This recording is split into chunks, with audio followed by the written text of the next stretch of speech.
ইব্রাহিম আলাইহিস সালামের মা ডাক দিছে, ইব্রাহিম তোর আল্লাহরে ক আমি মা সহ্য করতে পারতেছি না, বাবারে আমি তোর কাছে যাব। ইব্রাহিম আলাইহিস সালামের মা ইব্রাহিম, খাবার তোমার আল্লাহকে রান্না বলো বান্না করছে, আমি আগুনের ছেলের জন্য মধ্যে ঢুকতে খাওয়াবে। চাই, আল্লাহর আমি খলিল মা ডাক সইতে দেখে, আল্লাহ পারছি না। আমার মা আমার কাছে আসতে চায়, আপনি অনুমতি আগুনে চলে দিলাম। আসুন। ইব্রাহিম আলাইহিস সালামের মা হেঁটে হেঁটে ইব্রাহিম আলাইহিস সালামের কাছে যাইয়া ইব্রাহিমের ঘাম মুছে মুছে দিল, আদর করতে লাগলো। আল্লাহু আকবার। মা তো মা, আমার সন্তানকে বিনা দলিলে ভালোবাসি, কলেজার ভিতর থেকে ভালোবাসে মা সন্তানকে। ইব্রাহিম আলাইহিস সালামের আগুন জ্বলে, একটা ব্যাগ আগুনের দিকে বাসাটারে গড়াইয়া হোস পাইপ দিয়া সিরিদ সিরিদ করে পেশাব মারতেছে। আল্লাহ ডাক দেখে, ব্যাং পেশাব করো কেন? ব্যাঙে ডাক দেখে, আল্লাহ ইব্রাহিম আলাইহিস সালামের আগুন নিভাই। বলে ব্যাং তোর এই সামান্য পেশাবে কি আগুন নিববে? আল্লাহ আমজনে নিপতো না তো পেশাব করো কেন? বলে কিয়ামতের মাঠে তুমি যদি জিজ্ঞাসা করো কি জবাব দিব? আমি বলবো, আল্লাহ সামান্য পেশাব ছেড়ে দিয়ে চেষ্টা করছিলাম, তুমি খলিলের আগুন নিভানোর জন্য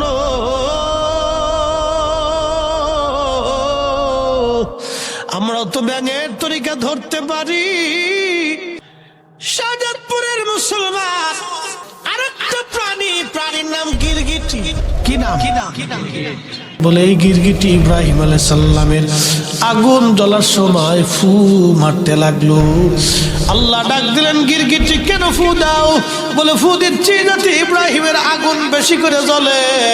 গিরগিটির ফুয়ে আগুন জ্বলবেও না নিভবেও না, কিন্তু আল্লাহর খলিলের বিরুদ্ধে যারা দাঁড়াইছে একটা মাত্র প্রাণী, তার নাম গিরগিটি। নবী বলেন এক গিরগিটি অপরাধ করছে 14 গোষ্ঠী সুদ্ধা মায়ের খাবে, কিয়ামত পর্যন্ত জয় সময় পাবা এই সময় পিটাইবা। একবার জোরে বলবেন কি মারহাবা।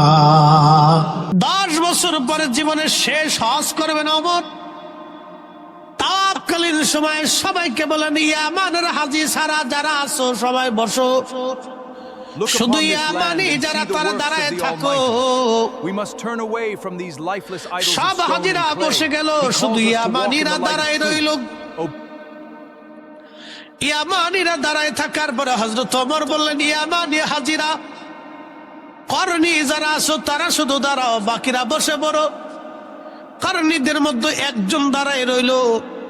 বলে তুমি কি কারণী? বলে হ্যাঁ আমি কারণী। বলে হে কারণী, তোমাদের এলাকায় কি ওয়াইস নামে কাউকে তোমরা চিনো? কারণী ডাক ডাকা, সে আমার ভাতিজা, চিনি কিন্তু পাগল। পাগল চিনি কিন্তু পাগল। হযরত ওমরের চোখের কোণা দিয়ে পানি এসে গেল। কেমন পাগল বলবানি? লোকটা ডেকে বলে, ওমর খলিফাতুল মুসলিমিন, সে এমন মজলুম, আমরা তার জন্য একটা ঝুপড়ি ঘর বানাই দিয়েছি। সারাদিন রাত 24 ঘন্টায় ঘরের মধ্যে ইবাদত করে, কোন মানুষের সঙ্গে কথা বলে না, কারোর সাথে মিশে না, সমাজ কমাজ করে না। সে কোন রকম খেজুরের বিচি টুকায় টুকায় বিক্রি করে করে কোন রকম সংসার চালায়। খেজুরের বিচি বিক্রি করে ওয়াসাল করেনি, খেজুরের বিচি টুকাই টুকাই যা পায় বিক্রি করে 2-1টা খেজুর পায়, কোনদিন খায় কোনদিন না খায়, ওইভাবে ওয়াসাল কারণে দিন কাটায়।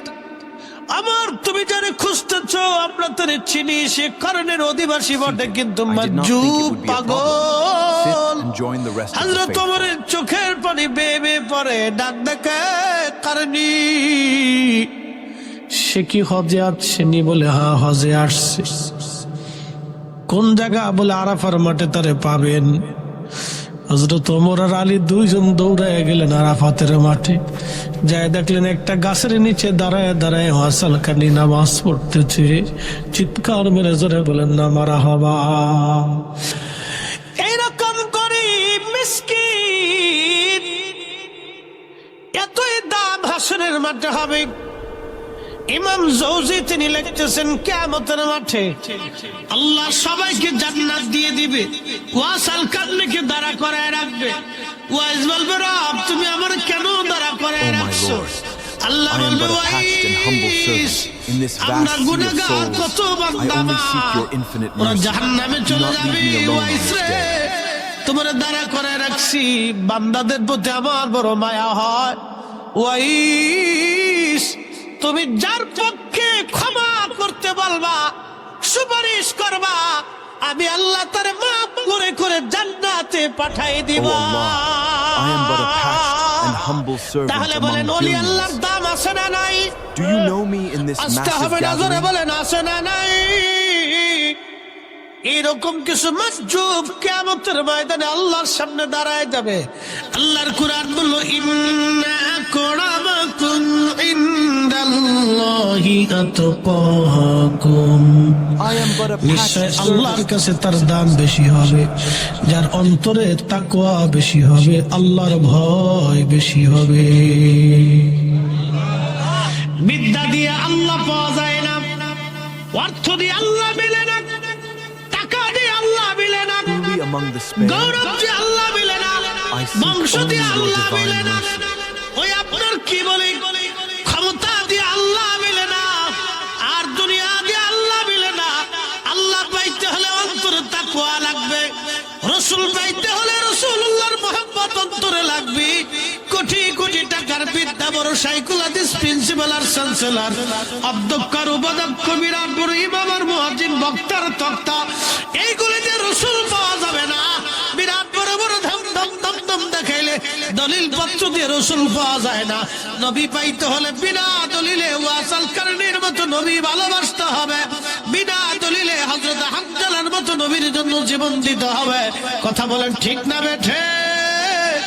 এটার নাম আমরা সুন্নির এই জন্য নবী নবী নবী নবী নবী নবী বলি। ওরা আমাদেরকে বেদাতি বেদাতি বেদাতি বলে, তোর বেদাতির ফতোয়ার গোষ্ঠী কিলাই, নবীর কদম ছাড়া উম্মতের আর নাজাতের রাস্তা না।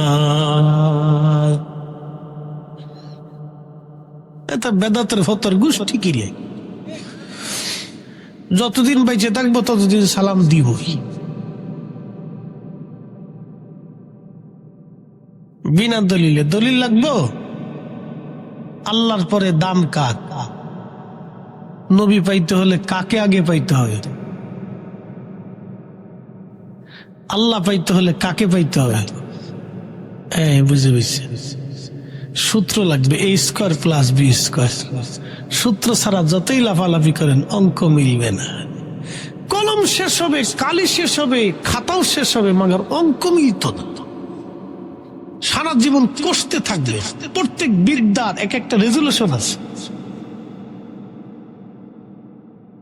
প্রত্যেক শাস্ত্রের রেজুলেশন আছে। আমাদের দেশে যারা ফকিরামি করে, কবিরাজি করে, আছে না ভাই, তাদের কিন্তু একটা শাস্ত্র আছে। ওই শাস্ত্র মোতাবেক না আসলে সে কবিরাজি করতে পারবে। হোমিও চিকিৎসা যারা করে তারও কিন্তু একটা বিদ্যা আছে, তার একটা রেজুলেশন আছে, রুলস আছে। রুলস ছাড়া আপনি হোমিও ওষুধ যতই খান, আপনি ওষুধে কাজ হবে না, বরং মরে যেতে হবে। আপনাকে নিয়ম মাফিক রোগ মাত্রা তাপমাত্রা অনুযায়ী আপনাকে ওষুধ প্রয়োগ করতে হবে। অ্যালোপ্যাথিকের একই অবস্থা। দুনিয়ার ওষুধের শাস্ত্রে যদি আপনার ভুল হইলে আপনার মৃত্যু আসতে পারে, তাহলে তাসাউফের শাস্ত্রে আপনাকে অবশ্যই রেজুলেশন মানতেই হবে।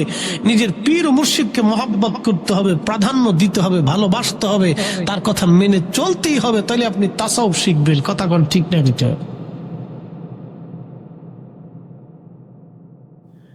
প্রিয় মুসলমান, খুবই মনোযোগ দেন। শাহাদাতপুর বাসী হযরতে আম্মাজান খাদিজাতুল কুবরা রাদিয়াল্লাহু আনহা তাকায় দেখে নবী আসে, কিন্তু এক খণ্ড মেঘ নবীর ছায়া দিতে দিতে আসে। ব্যবসা বুঝাই দিলেন, বিরাট বড় লাভ হয়ে গেল। আম্মাজান খাদিজাতুল কুবরা চিন্তা করলেন সুযোগ হাতছাড়া করা যাবে না, এই সুযোগ আর হাতছাড়া করা যাবে না। এমন ছেলে আর কোনোদিন পাওয়া যাবে না। আম্মাজান শরম লজ্জা ফালাইয়া নবীকে প্রস্তাব দিলেন, ওগো মুহাম্মদ, আমি যদি মনে কিছু না চিন্তা করেন, বাকি জীবনটা আমি আপনার স্ত্রী হিসেবে কাটাই দিতে চাই, আমি আপনার খেদমত করে কাটাইতে চাই, যদি দয়া করে আপনি আমারে কবুল করে নেন।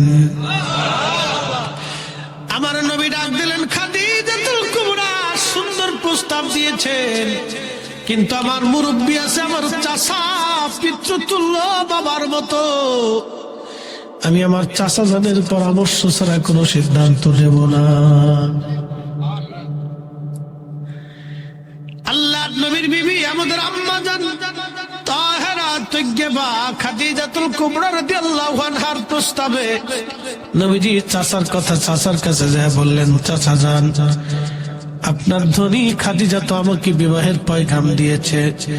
আল্লাহর নবীর চাচা বললেন, মুহাম্মদ আমিন রে, একটু অপেক্ষা করো, আমি চিন্তা করে দেখতে হবে।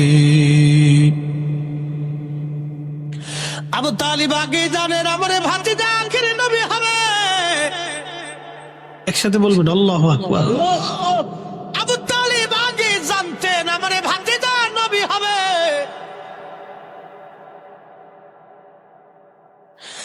আমারে ভাতিজা নবী হবে, আবু তালিব আগে জানতেন। বলে কি করে জানতেন? সেই জর্দানে এখনো সাহাবী গাছ জিন্দা। 1400 বছর ধরে একটা গাছ এখনো জিন্দা। 30, 40, 50, 100 কিলোমিটারের চারপাশে শুধু ধুধু মরুভূমি, মরুভূমির ভিতরে একটা গাছ এখনো বেঁচে আছে। কে তারে পানি দেয়? কে তারে পানি দেয়? কে তারে খাবার দেয়? কে তারে বাঁচায় রাখছে? তিনি আল্লাহ, আল্লাহ, আল্লাহ, আল্লাহ। নবী ভালোবাসলে, নবীর পক্ষে থাকলে, নবী তাজিম করলে, নবী মানলে, নবীর জন্য মহব্বত রাখলে কি লাভ হয়? একটা গাছ থেকে শিখে যান। 1400 বছর ধরে বিনা দলিলে আমার আল্লাহ তারে পানি দেয়, আর সে বিনা দলিলে নবী ভালোবেসে গেছে। চিৎকার মেরে জোরে বলবেন কি ইয়া রাসূলুল্লাহ। আবু তালিব নবীজির চাচা ছিলেন। ভাতিজারি এত ভালোবাসতেন, গোসলে গেলে নিজে গোসল করাইতেন, ঘুমাইতে গেলে ভাতিজারের সাথে নিয়ে ঘুমাইতেন, খাইতে গেলে কোনোদিন নবীকে ছাড়া খাইতে বসতেন। আহা, এত ভালোবাসতেন। রাসূল করিমকে ছাড়া কোনোদিন খাইতে বসতেন না। চাচা আর চাচির মুহাব্বত রাসূল করিম কখনো ভুলতে পারতেন না। চাচিটাও এরকম ছিল, রাসূলকে না খাওয়াইয়া আলী, জাফর এদেরকে খাবার দিতেন না, রাসূলকে আগে খাওয়াইতেন। তো আল্লাহর নবী ছোট্ট ছিলেন, কোথায় রেখে যাবেন? আবু তালিব নবীকে নিয়ে সিরিয়া রওনা দিচ্ছে। তখন সিরিয়া, জর্দান, ওমান, লেবানন, ফিলিস্তিন এই অঞ্চলটাকে আগে শাম বলা হইতো। শামের দিকে রওনা করছে।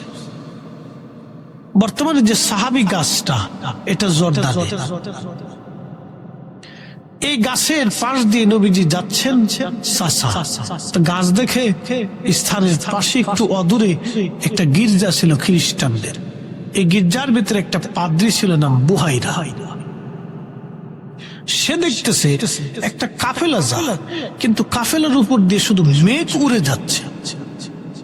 একসাথে বলবেন না আল্লাহু আকবার। কাফেলা যায় কিন্তু মেঘ উড়ে, কারণ কি? তাওরাত, জবুর, ইনজিলে খুঁটে পেয়ে গেলেন আখির নবী। আরো লক্ষ্য করলেন যে কাফেলার তাবু টাবু সব গাছে, ওই গাছের নিচে একটা বালক বসে আছে, আর গাছের সমস্ত ডালগুলি ঝেঁকে ঝেঁকে ঝেঁকে ঝেঁকে যে বালকের মাথার উপরে ছায়া দিয়ে একবারে ঝেঁকে বসে রয়েছে। গাছে নবী চিনছে, কিন্তু ওহাবি নবী চিনে নাই। কপালে থাকলে তো চিনত। কথা বলেন না কেন? যারা বলেন কপাল নসিব লাগে, রসুল পাইতে হলে নসিব লাগে, নবী ভালোবাসতে হলে নসিব লাগে, রসুলের পক্ষে থাকতে হলে নসিব লাগে, নবী তাজিম করার জন্য নসিব লাগে, নবীর খেদমত করার জন্য নসিব লাগে। কথা কন না কেন? ঠিক বল, কি লাগে? কি লাগে? নসিব লাগে। নবীর পক্ষে স্লোগান দিতেও নসিব লাগে। জমিন কার? আসমান কার? আইন চলে কার? আল্লাহর আইনের পরে আর একটা আইন চলে, সেটা আমার নবীর আইন। আজানে কার নাম? আগাজানে আগে আল্লাহর নাম, তারপরে আমার রসুলের নাম। আজানে আল্লাহর নাম, রসুলের নাম। আকামত আল্লাহর নাম, রসুলের নাম। খুতবাতে আল্লাহর নাম, রসুলের দুরূদ সালাম। নামাজে তাশাহুদে নবীর সালাম। আল্লাহ যেখানে, নবী সেখানে। কোরআনের 40 আয়াতে আল্লাহ নামের পরে রসুল শব্দ আল্লাহ লিখে রেখেছেন। আল্লাহ মানার পরে মাইয়ুতির রাসূলা ফাকাদ আল্লাহ, আতিউর রাসূল, আতিউল্লাহ, আতিউর রাসূল। আল্লাহ মানার পরে রাসূল মানতে হবে। লিতুমিনু বিল্লাহি ওয়া রাসূলিহি, আল্লাহর উপর ঈমান আনার পরে রাসূলের উপর ঈমান আনতে হবে। অত আল্লাহর উপর, আল্লাহকে তাজিম করার পর রাসূলকে তাজিম করতে হবে। আল্লাহ মানার পরে নবী মানতে হবে। আল্লাহর পরে রাসূল। কোরআনের 40 জায়গায় আল্লাহ নামের পরে রাসূল। তোমরা তাকবীর দাও, নারে তাকবীর, আল্লাহু আকবার। নারায়ে রিসালাতের বেলায় গেলে তোমাদের মুখের ভিতরে লাগাম পড়ে যায়। তখন তোমরা বেদাতের তবকা দাও, ফালতু স্লোগানের স্লোগান দাও।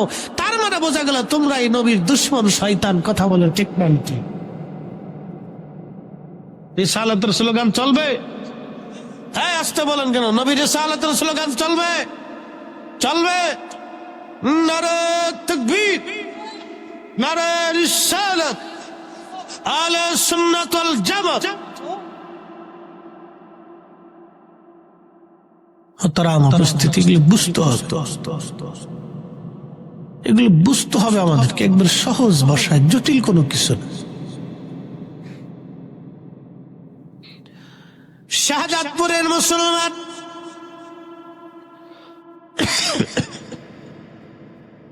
বাঘাবাড়ির মুসলমান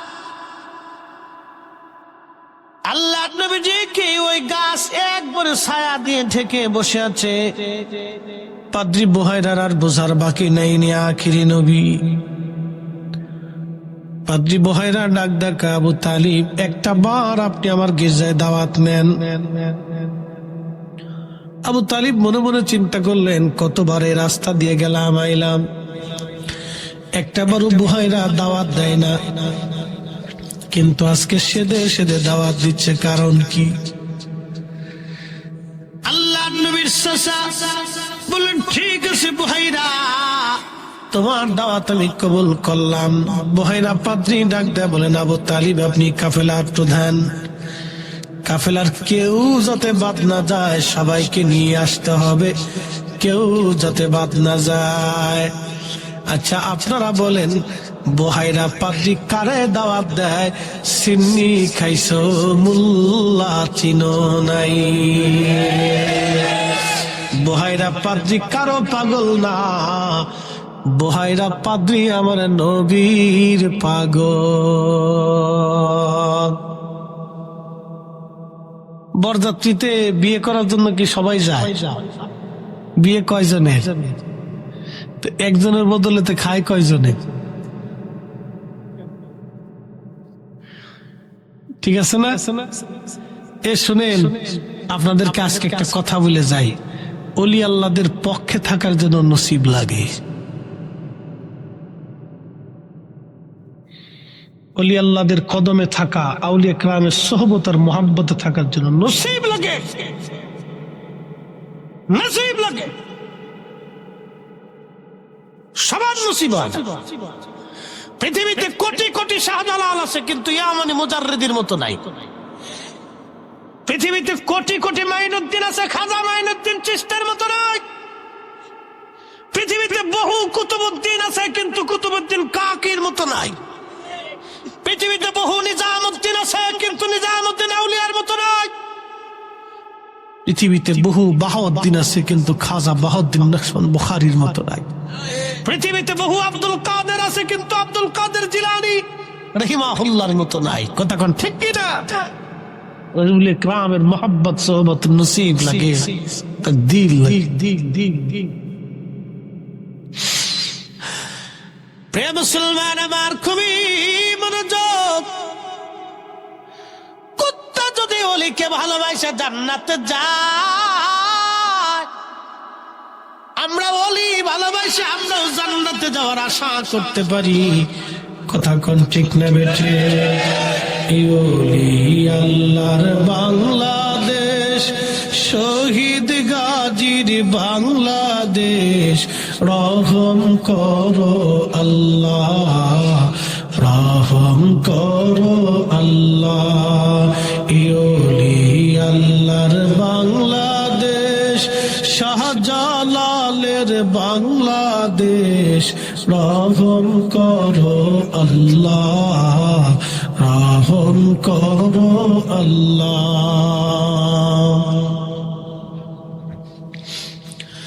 ভাইজান আমার, খুবই মনোযোগ দিয়ে শুনিয়া যান।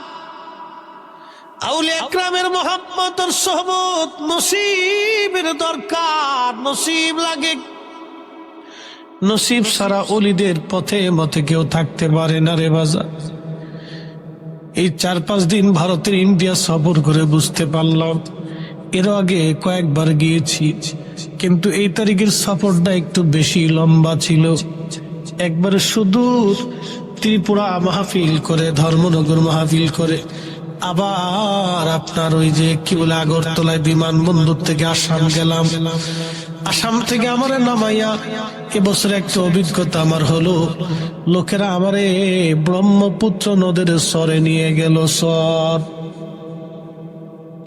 ব্রহ্মপুত্র নদীর চর, বিরাট বড় চর, চারপাশে শুধু পানি, মাঝখানে চর। আল্লাহ, এই চরের ভিতরে গরিব মানুষগুলি আমারে অনেক টাকা খরচ করে তারা মাহফিলে নিয়ে গেল। সুদূর বিমান থেকে নেমে 2.5 ঘন্টার মতো লাগলো ওই চরে যাইতে। আমি চিন্তা করলাম, হায় হায়, এই দুর্বৃত্তর জমানায় কত হাজার হাজার মাইল পথ অতিক্রম করে আল্লাহ ওলিরা এই জমিনে দাওয়াত দিয়েছে। ওখানে গনি মুন্সি ছিল আমাদের খাজা এনায়েতপুরী রহমাতুল্লাহ আলাইহির খলিফা। ওনার কয়েকজন মুরিদ এসে আমাকে জড়ায় ধরে বলল, ভাইজান, আমরা গনি খলিফা হুজুর কেবলার কাছে মুরিদ। চিন্তা করলাম শত শত মাইল দূর থেকে তারা এই এনায়েতপুর শরীফ এসে এইখানে আল্লাহর ওলির খেদমতে তারা আসতো। তার মানে এত মানুষ, অনেকে কিন্তু আল্লাহর ওলির কদমে যাওয়ার নসিব হয় নাই, কিন্তু শুধু শত শত মাইল দূর থেকে সেই জমানায় পায়ে হেঁটে, ঘোড়ার গাড়ি, মহিষের গাড়িতে চড়ে, নৌকায় চড়ে তারা আসলো। নসিব লাগে, নসিব, নসিব লাগে বাবা, নসিব, নসিব লাগে। আল্লাহর ওলিদের মহব্বতে আসা নসিব দরকার হয়। ওইখানে গেলাম, লোকগুলি এতই মুহিব্বিন, এরা গরিব মানুষ। সকালবেলা আমি আসবো, আসার সময় দেখি শত শত মানুষ দুই পাশে বসে আছে আমাকে বিদায় জানানোর জন্য।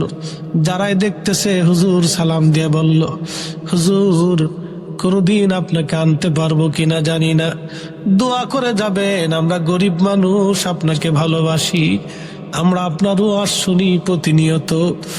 অনেকে এসে বলতেছে, হুজুর সারা রাত আপনার ওয়াজ শুনে শুনে ঘুমাই, আমার চোখে পানি চলে আসলো। আল্লাহ, কোনদিন আর আমি আসতে পারবো কিনা জানি না।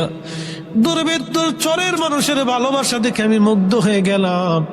চিন্তা করলাম, আল্লাহ, যদি এই অঞ্চলে কোনদিন আল্লাহ আমাকে আনে, এদের কাছ থেকে আর আমি একটা টাকাও হাদিয়া নেব না, বিনা টাকা আমি মাহফিল করে দিয়ে আসবো।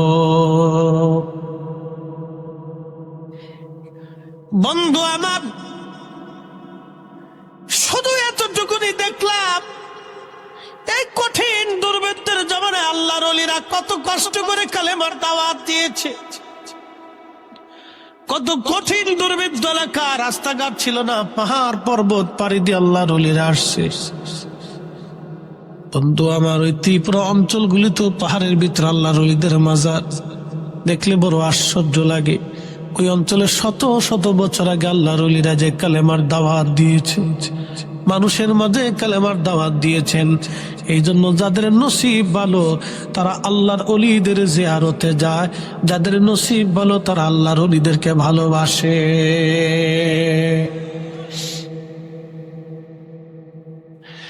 আল্লাহ নবী বলেন, আল মারু মা মান আহাব্বা, তুমি যারে ভালোবাসো তার সঙ্গে তোমার হাসর নাচর হবে। মারহাবা বলবেন? তুমি যারে ভালোবাসো তার সাথে তোমার হাসর নাচর হবে। আমার দেশের অনেক যুবকরা নেইমারকে ভালোবাসে,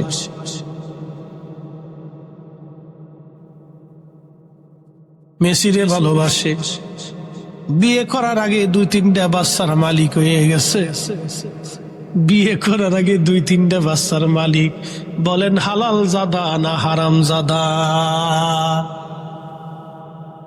কিরে ঘুমাস কে? মাসলার উত্তর দিস। বিয়ে করার আগে মেশিন নেইমারকার পোলাপান হয়েছে কয়টা? 3টে। বিয়ে করার আগে 3টে হয়েছে, তাহলে ওই 3টে হইলো, এটাকে হালাল জাদা না হারাম জাদা? এটারে ভালোবাসলে কিয়ামতের ময়দানে হেল লাগে হাসর নাসর হবে। কথা কন না, কাজতে কন, জোরে বলেন। পতাকা উঠানোর লাগে দিয়ে পাগল হয়ে কারেন্টের খাম্বাই উঠছে। কারেন্টে কয় ভাই নিয়ে যেহেতু আইসো মামু বাড়ি আর ফেরত যাওয়ার দরকার নাই, ধরে বইছে যা চলে যায়। তাহলে আমরা ভালোবাসবো আল্লাহর ওলিদেরকে, আমরা ভালোবাসবো আমাদের নবীকে, সাহাবায়ে কেরামকে, উলামায়ে কেরামকে। কথা কন না কেন, ঠিক না বেঠে? তাদের সাথে ভালোবাসা রাখলে কিয়ামতে তাদের সঙ্গে আমাদের হাসর নাসর হবে। ভালো যদি বাসতে হয় নবীকে বাসো, বলেন ভালো যদি বাসতে হয় নবীকে বাসো। নবী তরানেওয়ালা, নবী কামরিওয়ালা, প্রাণের চেয়ে অধিক ভালো নবীকে বাসো। ভালো যদি বাসতে হয় নবীকে বাসো, ভালো যদি বাসতে হয় নবীকে বাসো।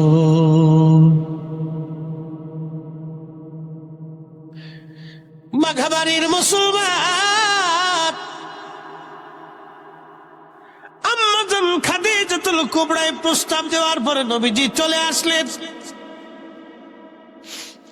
চলে আসার পরে চাচাদের কাছে বললেন, চাচা যেন প্রস্তাবে রাজি, তবে বললেন মুহাম্মদ রে একটু অপেক্ষা করো, আমারে নবী, আমারে ভাতিজা নবী হবে। তার ওই যে পাদ্রী বুহাইরা তারে দাওয়াত দিয়েছেন। আবু তালিব মনে মনে চিন্তা করলেন, এত বছর আসলাম, বুহাইরা পাদ্রী কোনদিন আমারে দাওয়াত দিল না, কিন্তু আজকে কেন দাওয়াত দিল? কারণটা কি?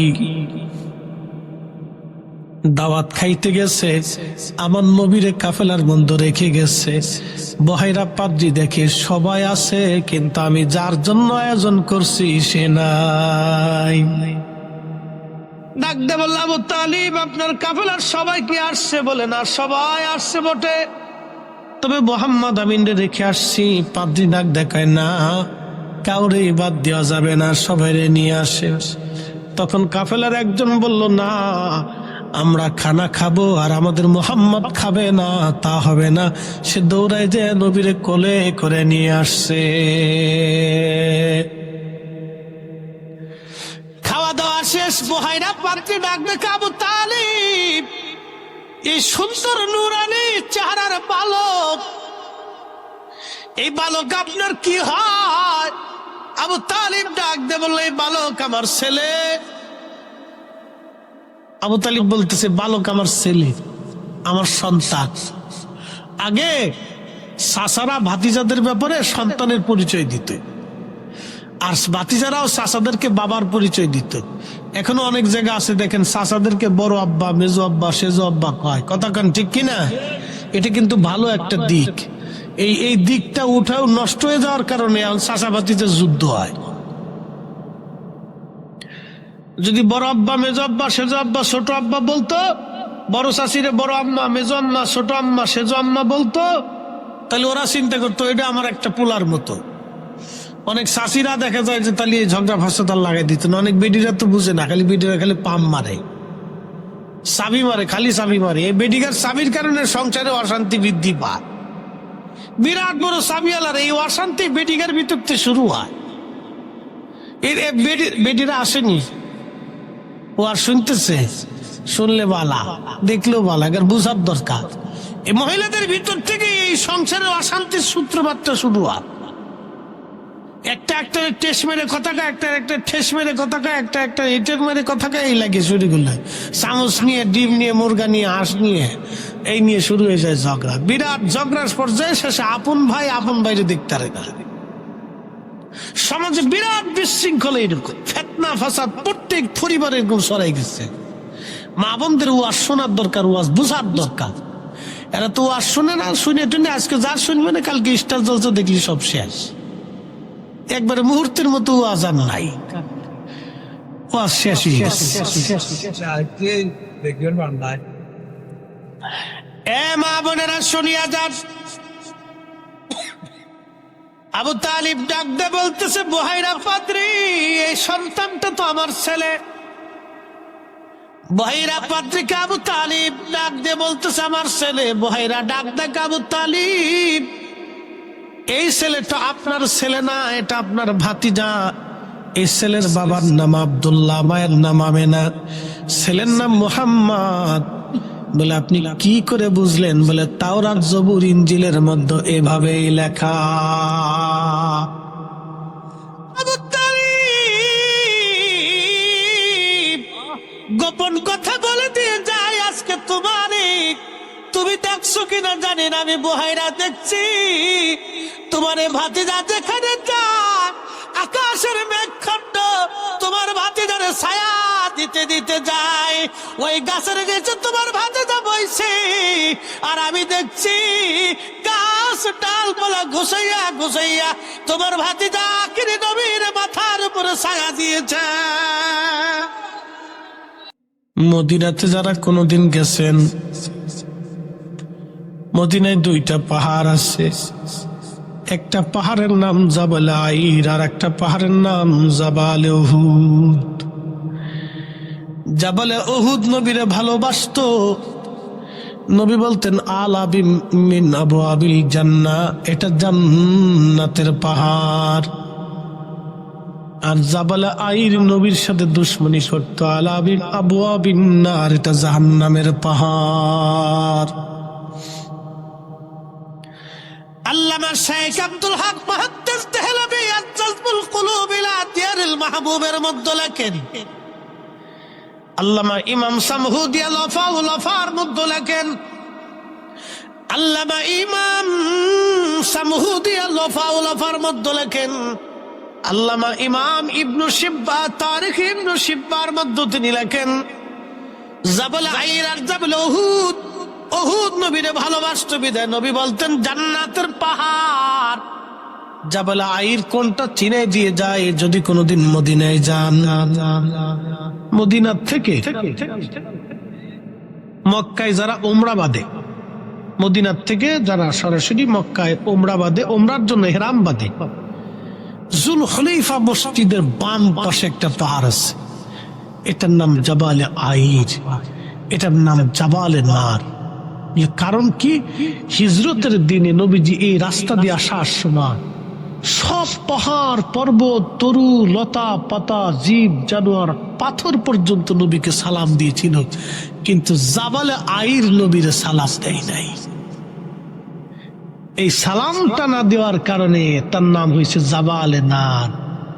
আবুল হোসেন পালাবা কোথায়? হ্যাঁ, রসুলের সাথে বিয়াদবি করে 16 কোটি বছর ইবাদত করলো, জান্নাত তোমার নসিব হবে না।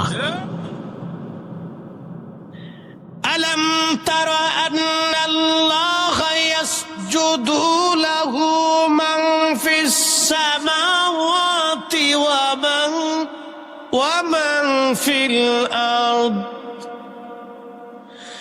আল্লাহ ডাক দে বলেন, হাবিব আপনি কি দেখেন না আসমানে জমিনে যাহা কিছু আছে সব আমি আল্লাহর সেজদা দেয়।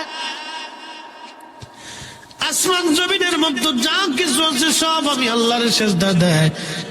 আশ-শামসু ওয়াল কমারু ওয়ান নুজুমু ওয়াল জিবালু ওয়াশ-শাজারু والدواب وكثير من الناس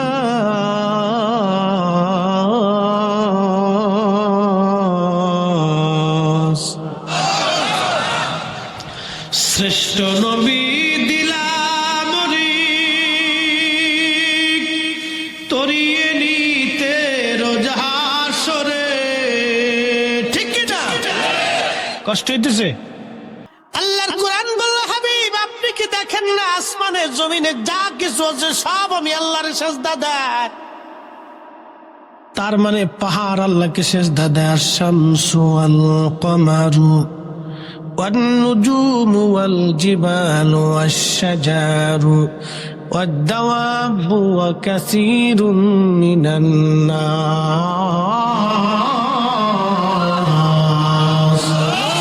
শ্রেষ্ঠ নবী দিলাম তরিয়ে নিতে রোজাহাসরে। বলেন শ্রেষ্ঠ নবী দিলাম তরিয়ে নিতে রোজাহাসরে। পথ না ভুলি তাই তো দিলে পাক কুরআনের বাণী। খোদা তোমার মেহেরবানি, খোদা তোমার মেহেরবানি।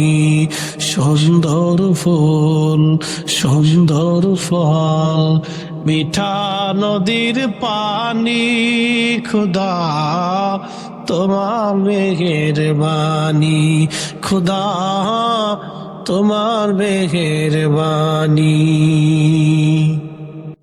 বাহিরাটার দেখে আবু তালিব, তাড়াতাড়ি নবী নিয়ে চলে যাও, সিরিয়াতে তুমি থাকবা না, শামে তুমি থাকবা না, তাড়াতাড়ি ভাগো। যদি ইহুদিরা জানে এই বালকের ক্ষতি করার চেষ্টা করবে, মেরে ফেলতে দিতে চাবে, তার মানে ইহুদিরা আজকে থেকে নবীর দুশমন না, ওরা মুসলমানদের আগে থেকেই দুশমন। যার কারণে ফিলিস্তিনে ৭৫ বছর ধরে ওরা দখলদারিত্ব করে, ওরা ছিল রিফিউজি, রোহিঙ্গাদের মতো জায়গা দেওয়া হয়েছিল। আজকে জায়গা পায়া জায়গা দখল করতে করতে করতে করতে পশ্চিমা বিশ্ব তারা কিন্তু মুসলমানদের বিরাট বড় দুশমন। এই কথা কর না কা, এই আমেরিকা এই পশ্চিমারা বিরাট বড় দুশমন আমাদের। যতই মনে করেন ওরা চাইল ডাল দেয়, জানেন ওরা স্বার্থ ছাড়া কিন্তু ১ টাকাও দেয় না। ইব্রাহিম আলাইহিস সালামের মা ডাক দিছে, ইব্রাহিম তোর আল্লাহরে ক আমি মা সহ্য করতে পারতেছি না, বাবারে আমি তোর কাছে যাব। ইব্রাহিম আলাইহিস সালামের মা খাবার রান্না বান্না করছে, ছেলের জন্য খাওয়াবে। আল্লাহর খলিল ডাক দেখ, আল্লাহ আমার মা আমার কাছে আসতে চায়, কে অনুমতি দিলাম। ইব্রাহিম আলাইহিস সালামের মা হেঁটে হেঁটে ইব্রাহিম আলাইহিস সালামের কাছে যাইয়া ইব্রাহিমের ঘাম মুছে মুছে দিল, আদর করতে লাগলো। আল্লাহু আকবার। ওগো মা তুমি এ ধরনের শ্রেষ্ঠ নিয়ামত,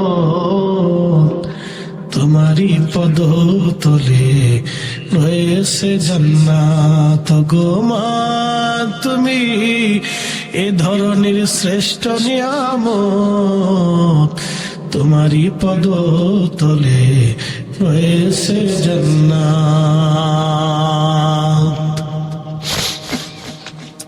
মা তো মা আমার সন্তানকে বিনা দলিলে ভালোবাসি, কলেজার ভিতর থেকে ভালোবাসে মা সন্তানকে।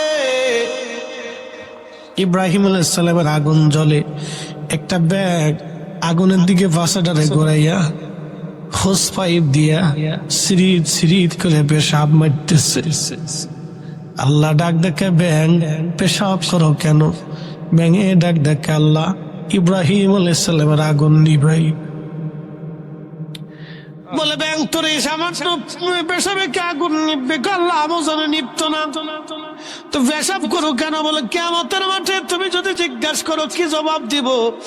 আমি বলবো আল্লাহ সামান্য পেশাব ছেড়ে দিয়ে চেষ্টা করছিলাম তুমি খলিলের আগুন নিভানোর জন্য।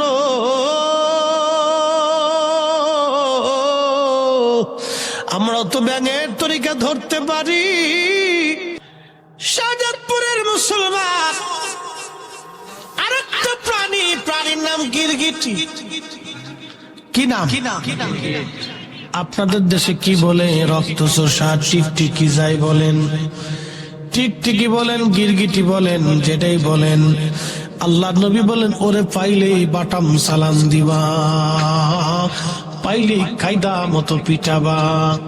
সাপ দেখলে মারতে বলেন নাই, শিয়াল দেখলে মারতে বলেন নাই, বাঘ ভল্লুক দেখলে মারতে বলেন নাই, কিন্তু গিরগিটি দেখলে মারতে বললেন কেন? এটা ধান খায় না, আপনার বাড়ি ঘর নোংরা করে না, আপনারা কামড় দেয় না, আপনারা খামসায় না, আপনারা মারে না, বিষ প্রয়োগ করে না, তারপরেও কেন দেখলেই মারতে হবে? কারণটা কি? আম্মা জানা আয়েশা সিদ্দিকা ঘরের মধ্যে একটা বর্ষা রেখে দিতেন। সাহাবীরা জিজ্ঞেস করলো মা জননী ঘরের মধ্যে বর্ষা কেন? বলে এই গিরগিটি পাইলে মারতে হবে, আল্লাহর নবী বলে দিয়ে গেছেন। বলে আম্মাজান কারণ কি? বলে এই গিরগিটি ইব্রাহিম আলাইহিস সালামের আগুন জ্বলার সময় ফু মারতে লাগলো। আল্লাহ ডাক দিলেন গিরগিটি কেন ফু দাও? বলে ফু দিচ্ছি যাতে ইব্রাহিমের আগুন বেশি করে জ্বলে। গিরগিটির ফুয়ে আগুন জ্বলবেও না নিভবেও না, কিন্তু আল্লাহর খলিলের বিরুদ্ধে যারা দাঁড়াইছে একটা মাত্র প্রাণী, তার নাম গিরগিটি। নবী বলেন এক গিরগিটি অপরাধ করছে 14 গোষ্ঠী সুদ্ধা মায়ের খাবে, কিয়ামত পর্যন্ত জয় সময় পাবা এই সময় পিটাইবা। একবার জোরে বলবেন কি মারহাবা। গিরগিটির দোষ কি? আল্লাহ বলেন ইউসাব্বিহু লিল্লাহি মা ফিস সামাওয়াতি ওয়া মা ফিল আরদ, আসমান জমিনে যা আছে সব জিকির করে কার? তাহলে গিরগিটি জিকির করে কার? জাবাল আয়ের জিকির করে কার? জাবাল আয়ের আমার নবীকে সালাম না দেওয়ার কারণে জাহান্নামে চলে গেল, জিকির করলো আল্লাহর, কিন্তু নবীর সাথে বেয়াদবির জন্য জাহান্নামে চলে গেল। গিরগিটি জিকির করলো আল্লাহর, কিন্তু ইব্রাহিম খলিলুল্লাহর আগুনের মধ্যে ফু দিয়ে আগুন জ্বালানোর জন্য কিয়ামত পর্যন্ত বাটাম চালান খাবে, মার খাবে।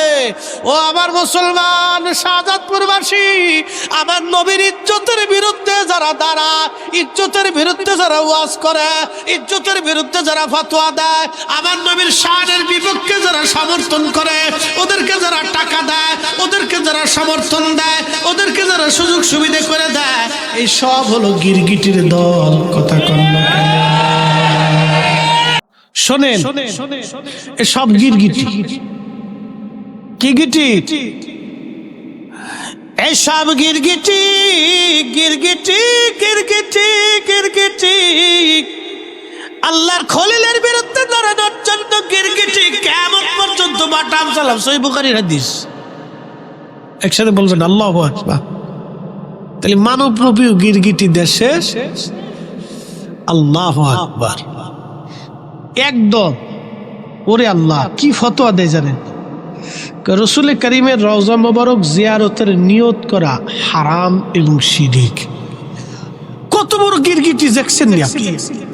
হ্যাঁ, কত বড় গিরগিটি বুকে হাত পেতে নামাজ পড়ে। কত বড় গিরগিটি আপনি একটু চিন্তা করেন যে আল্লাহ রসুলের রওজা মুবারকে উম্মত যাবে, এখানেও হারামের ফতোয়া। বলে দলিল কি? বলে দলিল হলো নবীজি সাল্লাল্লাহু আলাইহি সাল্লাম বলে গেছেন 3 মসজিদ ব্যতীত অন্য কোন মসজিদে সওয়াবের নিয়ত করে যাবে না। 1 নম্বর মসজিদে হারাম, 2 নম্বর মসজিদে আকসা, 3 নম্বর মসজিদে নববী। কারণ মসজিদে হারামে 1 রাকাত নামাজ পড়লে 1 লক্ষ রাকাতের সওয়াব, মসজিদে নববীতে 50,000 রাকাতের সওয়াব, মসজিদে আকসায় 25,000 রাকাতের সওয়াব। একসাথে বলা যাবে না সুবহানাল্লাহ? সওয়াব কথা ঠিক আছে। এই 3 মসজিদের 3 কোয়ালিটির সব। আর একটা আছে মসজিদে কুবা। মসজিদে কুবা, এখানে কেউ যদি 2 রাকাত নামাজ পড়ে তাহলে একটা নফল কবুলকৃত উমরা হজের সওয়াব। এই 4 মসজিদে শুধু নাকি কয় মসজিদ? 4 মসজিদে নেকি। মসজিদে কুবাতে কেউ যদি 2 রাকাত নামাজ পড়ে, মসজিদে কুবা আর একবার দরজার উপরে ইবনে মাজার সহিহ হাদিসে লেখা আছে, আল্লাহ রাসূল বলেন তাহলে তার আমলনামাতে একটা কবুল ওমরা হজের নেকি আল্লাহ লিখে দেয়। তাহলে 4 মসজিদে হলো নেকির উদ্দেশ্যে যাওয়া যায়, বাকি কোন মসজিদে নেকির উদ্দেশ্যে যেহেতু মসজিদে নববীতে, অতএব তোমরা নবীজির রওজা জিয়ারতের নিয়ত করবা না, মসজিদে নববীতে নামাজের নিয়ত করে যাবা। রওজা নিয়ত জিয়ারতের নিয়ত করে যাওয়া হারাম এবং শিরক। ওরে সর্বনাশ, আগে আপনাকে সওয়াব দেখাইছি, পরে আপনার হারাম আর শিরকের বেদাতের ভয় দেখাইছি। এই ভয় দেখে এই সওয়াবের কথা শুনে আমার দেশের বহু পাগল ওই দলের মুরিদ হইছে। এই সব কটা গিরগিটির জাত। এই ঠিক আসতে গেলে ঠিক করে জোরে জোরে কইতে হবে, জোরে বলে। এই সব গিরগিটির জাত। ওরা যারা ফতোয়া দিছে এটাও গিরগিটি, ওদের কথা যারা শুনে যারা আমল করছে এটাও গিরগিটি। এর কিন্তু সব গিরগিটির সাপ, ছেলেবেলা গিরগিটি। বাটাম চালান খালি নাকি? শোনে, আপনাদের কাছকে কই, এখন আপনাদেরকে যুক্তি দিয়ে যাই। দলিল একটু পরে দিচ্ছি, একটু যুক্তি দিই। আপনার তো সওয়াবের দরকার, তাই না? এই বাঘাবাড়ি আজকে এখানে মাহফিলে ঘোষণা দিল, এই মাহফিল ওরা কারা করতেছে? নুন্দা পশ্চিমপাড়া যুব সমাজ, এই সুন্নি সংগঠন। ওরা বলল যে আমাদের এইখানে মাহফিলে আসলে আমরা তোমাদেরকে প্রত্যেক জন প্রতি 500 টাকা দিব। আর একটা মাহফিল মনে করেন যে শাহজাদপুরে ওই সিএনজি পাম্পের ওখানে হইতেছে, ওরা ঘোষণা দিল আমরা এখানে মাহফিলে আসলে 1000 টাকা করে দেব জন প্রতি। লোক কোনটায় বেশি হবে? 1000 টাকা বেশি। পাগলও লাভ বুঝে। পাগলে কিতা লাভ বুঝে জানেন না? আমরা রাত্রিবেলা চলি হরেন মারলে পাগল আস্তে করে রাস্তাটা সাইড করে দেয়। তার মানে পাগলও জানে না আসলে আমি গাড়ির নিচে পড়তে পারি। বুঝতে পারছে? ও মৃত্যু থেকে পালানোর চেষ্টা করে, কেউ চিন্তা করে যে আমি সরে যাই নাহলে বিপদ আছে। তো বুঝে নেবা, তো পাগলেও লাভ খুঁজে। বহু পাগল আছে দেখবেন টাকা ছাড়া আর কিচ্ছু বুঝে না, টাকা দিয়ে যা, দে টাকা। ওরে পাগল, তুই সবকিছু এত পাগলামি করিস, টাকার বেলায় পাগলামি করিস না, কারণটা কি? তার মানে যে পাগলের টাকা চিনে বোঝা গেল এটা অরিজিনাল পাগল, এটা টাকার পাগল। বুঝতে পারছেন? এরকম শয়তানও কিছু আছে, পাগলের বাপ ধরে টাকা পয়সা কামাই পরে গাঁজা খায়। আমার দিকে তাকান, এগুলোর বাটাম চালান মেরে দিত জায়গা মতো। পাগলের পাগলামি ছুটে ফেলতে, পাগল বাইরে ওর পাগলের পাগলামি ছুটিত, এটা শয়তান, এগুলো গাঁজা খাইতে। আচ্ছা আমার দিকে শোনেন তো, মনোযোগ দেন। তাহলে ওই জায়গার সব লোক গেল, কারণ কি? ওখানে গেলে 1000 টাকা 500 টাকা বেশি। আপনার যদি নেকের দরকার হয়, আজ থেকে 500 বছর আগে মদিনার থেকে মানুষ হাইটে যেত, মক্কা থেকে 400 মাইল দূরে হাইটে যাওয়া বাড়ির কাছে কষ্ট না, অনেক কষ্ট। কি কথা কর না কে? আচ্ছা 400 500 600 800 1000 বছর আগের মুসলমানরা মক্কায় হজ করে মদিনা হাইটে হাইটে যাইত, এত কষ্ট করে রোদ্রে পুড়িয়ে, আহা কত কষ্ট করে তারা মদিনাতে গেছে। যদি তারা সোয়াবের নিয়ত করে যাইত, সোয়াবই দরকার ছিল, তাহলে মক্কাতে 1 রাকাত নামাজ পড়লে 1 লক্ষ রাকাতের সোয়াব। সোয়াব দরকার হলে তো মক্কায় বসে বসে সোয়াব পায়, তো মদিনায় যাওয়ার দরকারটা কি? কথা কর না কে? সোয়াব যদি দরকার হয়, হাইটে হাইটে 400 মাইল দূরে মদিনায় যাবো কি জন্য? মক্কায় তো 1 লক্ষ রাকাতের সোয়াব পাইতেছে। তার মানে আশিক রাসূলরা মদিনাতে সোয়াবের আশায় যাইতো না, আমার রাসূলের আশায় যাইতো। কি কথা কর না কে? ওরা আজকে যারা বেদাত আর শিরকের ভয় দেখাইতেছে, সব গিরগিটির দল।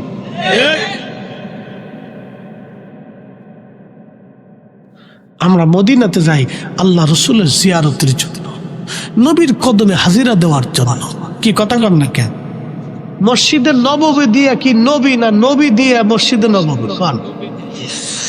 নবী যদি ওইখানে না ঘুমাইয়া বাংলাদেশের বাইতুল মোকাররমের পাশে ঘুমাইতো, তাহলে আমরা জীবনে টাকা খরচা করে মদিনায় যাইতাম না, আমরা সব বাইতুল মোকাররমে দৌড়াইতাম। সারা পৃথিবীর মুসলমান বাংলাদেশের বাইতুল মোকাররমে এসে দৌড়াই, এখানে এসে বসে বসে জিয়ারতে, নিয়তে, ইবাদতে, জিকিরে ফিকিরে। পাগল, যতই ফতোয়া দিস তোর ফতোয়ার গোষ্ঠী কিলাই।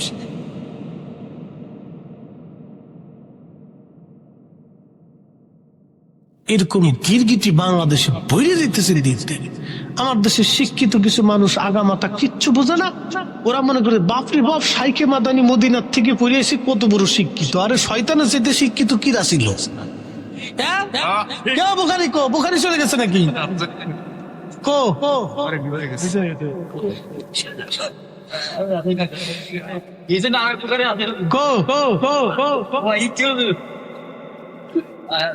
আরে আরে মাধ্যম ঘুমাই পড়ছে কে? জাতি ঘুমাই পড়লে তো সব ঘুমাই পড়বো। বয়স হয়ে গেছে, আর কত জীবনে বহু তাকবীর দিচ্ছে। এরকম কিছু পাগল আছে। আল্লাহু আকবার। বান্দার কোন ইবাদত আল্লাহর কাছে পছন্দ হবে কেউ বলতে পারে না। তবে একটা কথা মনে রাখবেন, রসুলের মোহাব্বতেরটা আল্লাহ কখনো মাহরুম করে না। কাউকে করে নাই, কাউকে করে নাই আল্লাহ। একটা গাছ উস্তুনে হান্নানের করে নাই, একটা আপনার ওই যে পশু উট কাসুয়াকে আল্লাহ মাহরুম করে নাই। একটা গাছ নবীকে ছায়া দিয়েছিল 1450 বছর ধরে, আল্লাহ তার পানি দিয়ে এখনো জিন্দা করে আমার রসুলের প্রেম দেখানোর জন্য জিন্দা করে রাখছে। তারপরে যদি এই উম্মতের বুঝ না আসে, তাহলে এর মতো বদনসিব বদকবলিয়া পৃথিবীতে আর কারো হতে পারে না। কথা কর না কেন? কারো হতে পারে না, কারো হতে পারে না। হে রাসূল তোমায় ভালোবাসি,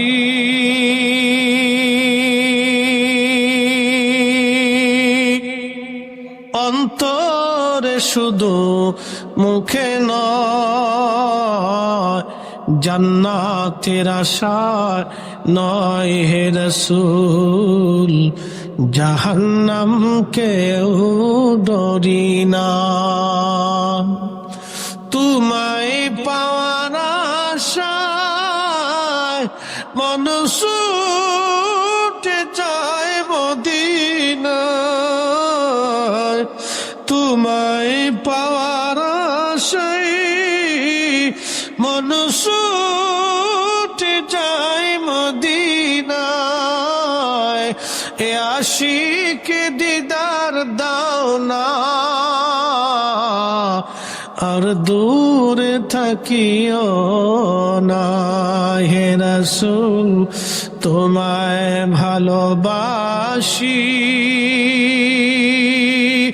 অন্তরে শুধু মুখে নয়, জান্নাতের আশায় নয় হে রাসূল, জাহান্নাম কেউ ডরি না।